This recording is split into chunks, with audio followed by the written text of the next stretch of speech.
Ganito din ba yung balance mo sa PayPal tapos kapag magsasend ka ay lumalabas ay link card? Madali lang yung solusyon kapag ganyan yung lumalabas o ganyan yung iyong balance. Hello everyone! Hello po mga ka-Majesty and welcome to Erlin's Vlog. So today, panibagong araw, panibagong tutorial na naman ang i-share ko sa inyo. Today, tuturuan ko kayo kung paano mag-convert o maging available yung balance nyo dito kay PayPal. So una, pupunta muna tayo sa Google and isa-search lang natin ang PayPal login. So enter muna tayo kay Google. Tapos dito tayo sa PayPal login. So pili lang tayo dyan kung saan ka maglalagin. Meron kasi dyan na mga website na kung saan ay hindi siya nagta-translate ng English. Iba yung language. So hanap tayo ng iba natin paglalagin yan. So PayPal dito. So yan. Then click yun sa taas, login. Then dito, one tap lang ako dahil naka-auto save ako.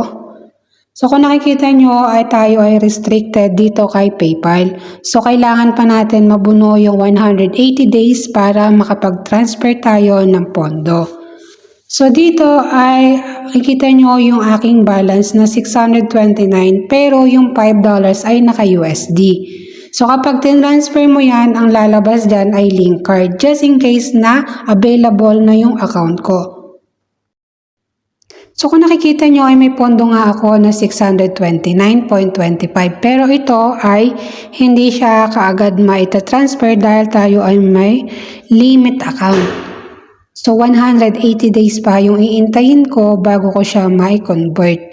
So ngayon, ipapakita ko lang sa inyo, click nyo lang yung tatlong guhit and manage currency. Make sure na naka-desktop ang iyong account just in case na mabilis mo makita yung ganitong scenario or ganitong dashboard.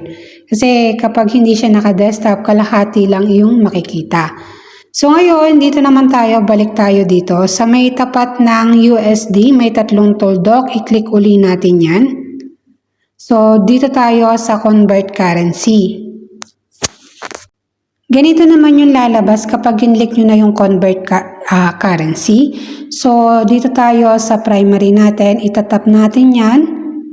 And then, kapag natap mo na, dito ka sa next. So, kung nakikita nyo sa aking dashboard ay easy lang. So, ngayon, ilalagay lang natin dyan ang $5. So, 5.00 kasi yun yung i-convert natin. Then, USD to Philippine Peso or to primary. So, ang palitan nila dito sa PayPal ngayon ay 57, medyo mataas. Dati kasi is 54 lang. Kapag na-type mo na ang balance mo, i-click mo lang yung next. Then, lalabas yung total na i-convert mo na 200 plus. So, then, convert now. So, automatic yon ay papasok na yon sa iyong primary balance. So, ngayon, yon ay pwede mo na siyang isend sa mga trader or kung saan mo man gusto isend. Dahil kay GCash or PayMaya, it's minimum 500 pesos. Tapos may less lang siya na 10%. Ayan. Yun sa akin kasi, maghihintay pa ako ng 180 days or almost 6 months. Kung di ako nagkakamali. 180. O mga ganun, mga 6 months.